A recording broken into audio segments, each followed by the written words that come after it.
Leinster record their first win of the season as they beat the Sharks at the Aviva. My name's Mark, let's talk rugby.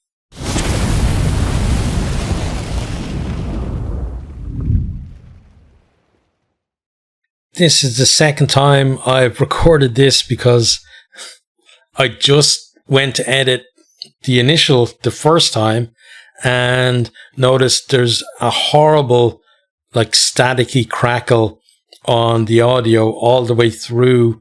And I've got two audio sources. I got the camera and I got the mic. I normally use the mic. If there's a problem with the audio on the mic, I can at least use the camera one, but for whatever reason, there was static on both. So rebooted my PC and it seems to be working fine now. So we'll head on through this. So both these teams had a number of kind of their star players coming back into their sides for this. We had Springboks coming off that Rugby Championship winning campaign back into the Sharks. And then we had players who'd been away on Lions duty and with Ireland over the summer as well, coming back into the Leinster team. But as we said, for both of these teams, there's still a decent chunk of, players who would be starting missing, through, injury, or they're not yet available to be played this season. So not full strength sides, but I think, stronger sides than probably either have put out so far this season. It's Leinster who are attacking early, and they get Soroka free out wide. Soroka is a guy, if you watch the channel, he's a guy I've talked about for a few years that I really admire. I think the first year I started the channel was when he kind of broke into the Leinster team. He had a really good South African tour in a team that wasn't, didn't do that well down in South Africa. He was a real standout, but then he had a lengthy injury. And then last year, he got a few chances. And again, he showed, the potential that's there, the ability that is there. And we're seeing it again this year as well. Again, in a team that wasn't brilliant down in South Africa, he was one of the standouts down there. And, I think this year now is kind of, for him, kind of little bit make or break, because we're talking about, a player who's been in the system for a while, and there's tons of competition for back row spots in Leinster. And he's kind of at the position where either he forces his way into that kind of match day 23 for big games, or maybe he has to look at moving to maybe one of the other provinces to get a bit more representation, because, I think he's too good just to be sat in the wider squad for Leinster as long as he's injury free. But he gets free out wide, chips the ball over Mapimpi, gets the ball first. It actually ricochets off his shins. A kind of bounce probably would have been in for a score, but that ricochet, Van der Merwe, who was one of the Sharks players who stood out to me, he covers well on his own line, able to clear, but it was almost a spectacular try from Soroka. Leinster then continued to apply pressure, moved the ball right to left after good work from Harry Byrne out on the right. Low then down the wing on the left. Gruber in behind sits up for Osborne, who goes over to score, converted by Harry Byrne for 7-0. Leinster then, the intensity in attack is forcing the Sharks to concede penalties, and it's putting Leinster in good positions. They strike then from a 5-metre scrum as they move the ball, gun to Byrne, and then he puts a nice pass back inside for Jimmy O'Brien, who comes on a good line through a gap and over to score, converted for 14-0. Leinster then back into 22. They get good go forward before Van der Merwe shrugs off a tackle and goes under the post, converted for 21-0. Leinster then running the ball their own half. Harry Byrne tries a long cutout pass on halfway, out to the left wing, but it's plucked out of the air by Ethan Hooker, and he's in behind. You're not going to catch that guy once he's there. He gets over to score. Conversion missed, 21 points to 5. Sharks then show a bit more, from there to about half time, but the half does end with Lowe breaking in the Sharks 22, and then a pass. If you had a gun to hand, maybe Leinster are in for a bonus point try. It doesn't go to half hand though, and that's half time, 21 points to 5. Into second half then, Leinster with a decent period in the Sharks 22, and they're applying pressure, but the ball is turned over by the Sharks. Then they almost break themselves. They break from their own 22 up to the halfway line. Could have potentially been a try though. Good scramble defense from Henshaw. Just about scrags somebody and kills a bit of the momentum. We then come back for a TMO check for something that happened back in the 22. And it's a head-on-head from Dreyer on Van der Fleer. It's deemed a low level of danger, so it's just a penalty, and that seems pretty fair, honestly. Leinster goes to the corner. Sharks then shunt them all back and push them further away from the line before Leinster then go wide back to the blind side. Deegan, he's got a player outside him, and it kind of uses him to pin the cover that's out there, and then he drifts through a gap over to score for the bonus point try. Conversions missed, 26 points to 5. Then we have Clarkson offside in his own 22. Sharks kick to the corner. They go to the maul, but Leinster, I thought, did really well, and Clarkson very much involved in this, shearing off part of that Sharks maul and then pushing him over the sideline. From there then, with replacements on in the front row, the Sharks really getting on top in the scrum, and that dominance allows them to get decent territory. And they're in that Leinster 22. Julius makes a half break, and it looks like maybe if they can keep it going, recycle it a little bit, get a bit more go forward, maybe they're in for the second try. But Leinster solid in defence and actually forced them back away from the try line, and then it leads to an error. Leinster then attacking into 22. Byrne overcooks a cross kick to Van der Fleer. It results in a 5 metre line out to the Sharks, 5 metres out from their own line. They overthrow that. Gus McCarthy, delighted, collects the ball and forces his way over to score. Conversion hits the post, 31 points to 5. Then we have Jack Boyle goes to the bin. Leinster continue conceding scrums or pens in the scrum, and it's obviously the entire front row that are at fault, but he's the latest one with an elbow on the ground, so he goes to the bin.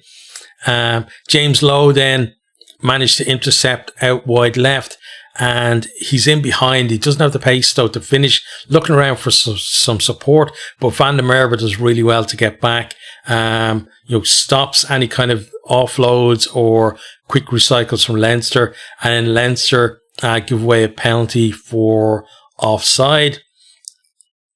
Then right at the death, we had debutant JJ Kenny getting a run down the wing. Showed decent pace, a nice step before offloading. There's a high tackle then from the Sharks, leads to a 5 metre tap penalty from Leinster, which they knock on, and that's a full time, and it's 31-5 is the full time score. So normally at this stage, and we talked about it for the Munster game yesterday, we look at stats, but in their vast wisdom, the URC with their new website have decided that we don't need stats on each game. So I don't know who made the decision. It's crazy to me, and I don't have an alternate source yet for stats for URC games. So what we're going to do instead is we're going to go down through the teams and just talk about who I felt had impact on the game, either negatively or positively. So starting with the Sharks, so we start with the front row. So we had Matazima, Mbatha, and Mbatha, I think, like, is a fantastic player. Wasn't great today, honestly. I thought Dreyer at tight head was probably the better or the best of that front row for the Sharks. Then into the second row, Vincent Chituka, I thought, in the pack was probably the standout for me for the Sharks. Marvin Ory, who I really like as well, a bit quiet in the second row there beside him. And then the back row of Buthelezi, Manu Chituka, and Nick Hatton really kind of overshadowed by their opposite numbers. Into the backs then, Jaden Hendrickson not having the kind of control we expect, from him and the impact on the game. Again, just the fact that the Sharks not consistent enough, not enough ball for really to let the likes of him shine. Jean Smith, again, didn't see enough of him on the ball to see, what he can really do. Mapimpi quiet on the wing as well. Lucanio Am, I thought, kind of got overshadowed a little bit by his centre partner, Julius, who, was the more threatening of that combination, at least on the day. Like, Am is absolute class act though. And then Ethan Hooker, he got his try, had some moments as well in the game, and he's such a quality player that you give one sniff and he gets in to score. And then for me, probably the best of the backs for the Sharks was Van der Merwe at full back. Some really good work defensively, but also, some moments going forward. Onto their bench then, that entire replacement front row, Mbanambli, Bluler, who was a medical joker for Munster last season and was really good there as well. And then Vincent Koch, absolutely superb. Those three, when they come on, really did give a platform to the Sharks that unfortunately they couldn't take anything from. And then for the rest of their bench, they're some exciting players on there, like you got the likes of Masuku and Francois Venter, but really not seeing enough of the ball to have an impact. Onto the Leinster side of things then, so starting front row, you had Paddy McCarthy, brother of Gus McCarthy. Decent showing, but he did struggle in the scrum. Definitely had kind of work on there. Ronan Kelleher was good. Tyke Furlong is kind of getting back to that level. Like everybody, I think when you mention Tyke Furlong, you have like a standard in your head of how good that guy is. But I don't think he's been there for a couple of seasons. Injury, has kind of affected him a lot over that period, but it feels like he's getting back to that level where, he's confident in his regular game to be able to have those extra touches that makes him special, but still a little bit more to come from him, I think. Second row then, Brian Deeney, a workhorse, but Ryan Baird, like, standing out. And again, we talked about it before, Ryan Baird, he has all of those special skills, but it's the fact that he's worked on his core game and improved that immensely as well, that really makes him stand out. Alex Soroka, we talked about before. I think he's a fantastic player, and I want to see more of him, whether that's going to be for Leinster or he has to move to another province. Wherever it is, I just want to see that guy playing more, URC and European rugby. Josh van der Fleur was a standout for me in that Leinster pack. I thought he was brilliant. Max Deegan, some really good work, especially out in the wide channels. I thought he did really well there. He's obviously got the pace, he's got a bit of a step, and he's able to also look for the support from his teammates too. So a good game, I think, really from that entire back row there. Onto then the back, so Fintan Gunn, nice fast ball at the base. I thought he struggled a little bit. There were times when the Sharks were kind of blowing past Leinster at the ruck, and there were a couple of times when he dithered, and maybe he's got to get that out of his game because it could become a bit of an issue. But for the most part, quick ball and, decent passes as well. And overall good decision making. Harry Byrne, I thought we saw kind of the full gambit of what you get with Harry Byrne. He has those skills, and he's not afraid to take risks. Yes, he threw an intercept pass, but he's that type of player that even if he does that, he's still going to try probably that same pass again another time, and maybe it comes off and leads to a try for his team. The thing I think most people will tell you about Harry Byrne is nobody thinks that he lacks the ability.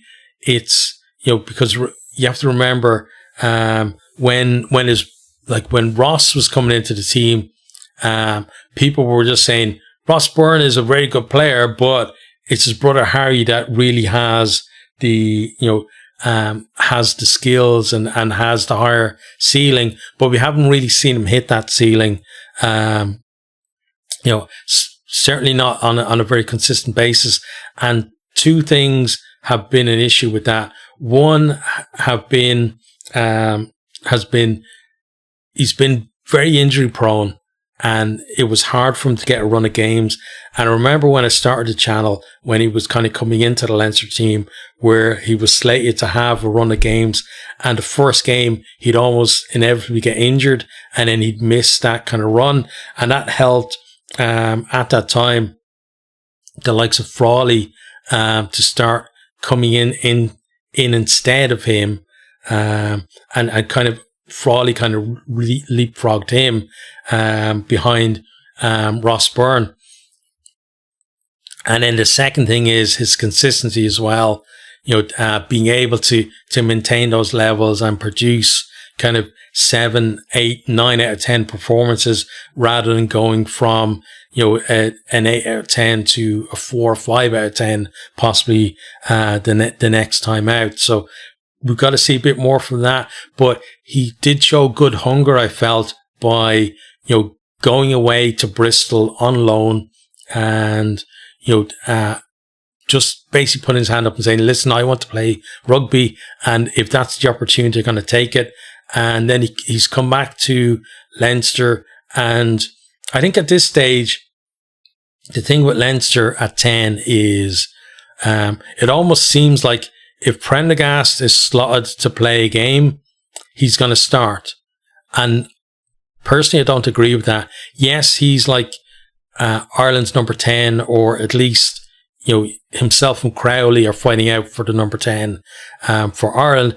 But for me, that shouldn't mean that he's an automatic pick for Leinster. I think if Harry Byrne is playing better, Byrne should get the 10 shirt, and Prendergast should have to fight for his place. And I think it would make Prendergast a better player if he has to go through that, if he has to have a period where he's on the bench, or maybe not even to 23, and has to fight his way back. Because, there are problems with Prendergast's game.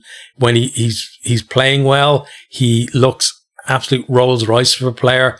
When things aren't going well for him, though, opposition teams find it, I think, a little easier to rattle him. Once they get him rattled, to keep him rattled, and he finds it hard to regain his composure in situations like that. But I think the difference really between Harry Byrne and Prendergast, they both got that lovely, ability to spot passes and zip them out there as well. Harry Byrne, though, has pace. Prendergast absolutely doesn't have pace.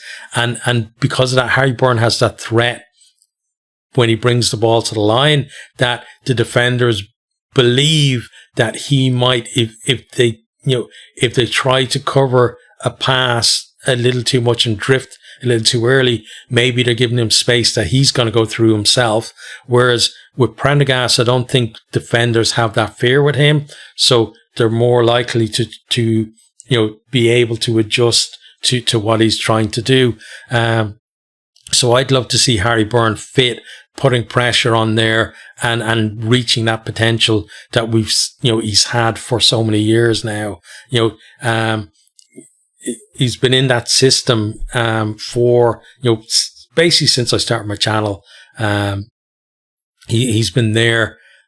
Well, he's obviously been at Leinster longer, but he's really been in the picture for those. So that's like the 4th season now that he's there. So it's about time really that we see him maybe kicking on a little bit. Then James Lowe on the left wing, doesn't have that out and out pace to be able, and we saw it when he got in behind to be able to finish. But what he does have is he has that initial acceleration, make the break, and then he's so good at finding, normally at least, finding his support and creating for other people. He did that for the Osborne try at the start, and he created so many breaks as well for Leinster. Then Kieran Frawley at 12, I thought he had a really good game there.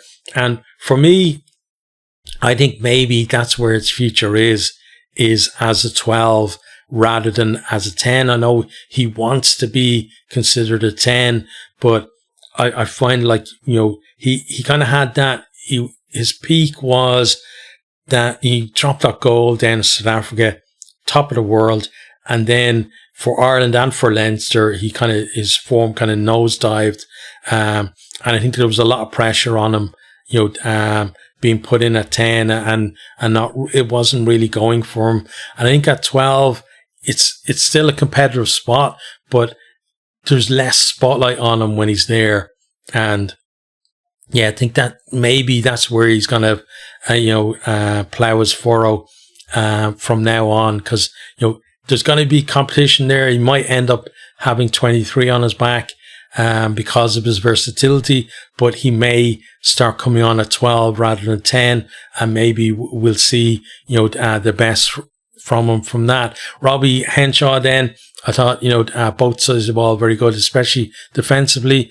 Jimmy O'Brien always looks lively on his wing, and, he's a guy that always gives his all. Some other players, you look at their performances and you think, how come he can put in this much effort this week, and then the next week, like he's maybe at 80-90% of what he was, whereas Jimmy O'Brien, he's always going to give you everything out there. And then Jamie Osborne, good performance from him, a fullback. There's obviously an opportunity there, with no Hugo Keenan now until sometime next year, for him with Leinster and with Ireland as well. I don't think, but there's competition for that fullback spot for Ireland as well. So that's going to be an interesting one going forward. Then onto the bench then, Gus McCarthy, Jack Boyle, Tom Clarkson. What I'd say about them was, in the loose, good impact off the bench, but struggled in that scrum. And that's something as a unit that those guys need to sort out. Because a lot of the time that they are a unit that would play together a lot, I think, this season. So definitely got to sort out those scrum issues. It obviously will help when some of the bigger units come back into the second row and they've got a bit more beef behind them. But, just technique wise, there's obviously work on them there for them. In terms of other players, coming off the bench, Luke McGrath at 9, come on, decent. The likes of Culhan and Hugh Cooney, we saw a little bit of Dermot Mangan as well. JJ Kenny, though, nice story for him coming through, making his debut for Leinster. Only his second, professional game of 15s as an adult, which is amazing. And, because he was kind of a late bloomer in the 7 system, and now he's kind of leapfrogged over a bunch of other players in that Leinster academy. So that's, it shows that he's got to have something about him to do that, because, it's certainly one of the most competitive academies, I think, in the world, that Leinster Academy. So the fact that he could do that, I think he does have something about him. But we've seen lots of players being in and around that Leinster squad that have that spark of talent, but it is a bit of a machine, and it is cruel at times where players can go in there and they can get chewed up and then spat out as well. So it's going to be interesting to see, can he survive in that environment, and will that competition drive him on to be a better player or not. But look, some good flashes from him on his debut, and I really do want to see more from him in the future. But let's just quickly talk about each of the teams. So starting with the Sharks, 3 games into the season now, still haven't had a win. I think that draw against the Dragons last week maybe knocked the confidence a little bit for the core of the players. Obviously not all these players played last week, but in the squad, if confidence is low, it even affects players coming in.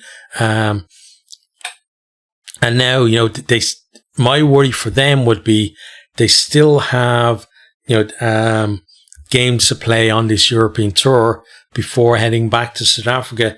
And my worry would be that maybe some of the thoughts are turning to, well, once we get back to South Africa, we can sort some stuff out and we can start getting some wins together.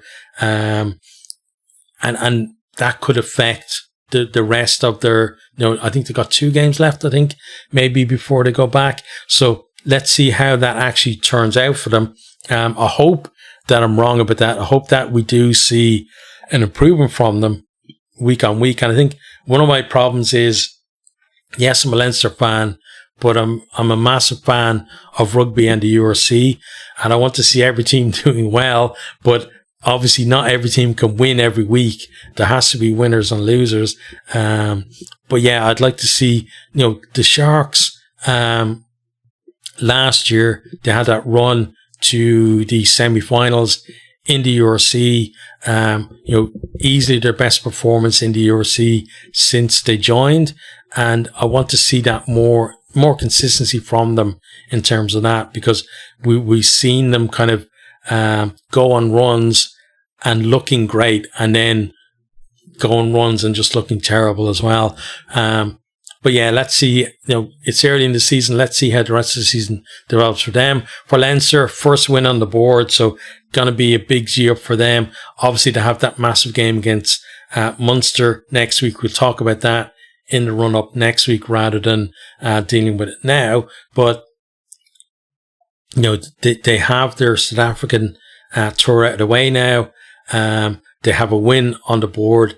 And now they've got to go about trying to kind of chase down the likes of Munster, the Bulls, and the Stormers up there at the top of the league. So I think it's going to be, an exciting next few weeks, whichever way the results go before the break for the November internationals. But this one was a decent performance from them. There's obviously things that need to be sorted out, especially, I thought the line-out went well, but scrum absolutely has to be, looked at in terms of trying to improve that. But overall, I think, a good outing from them. But let me know what you think down in the comments.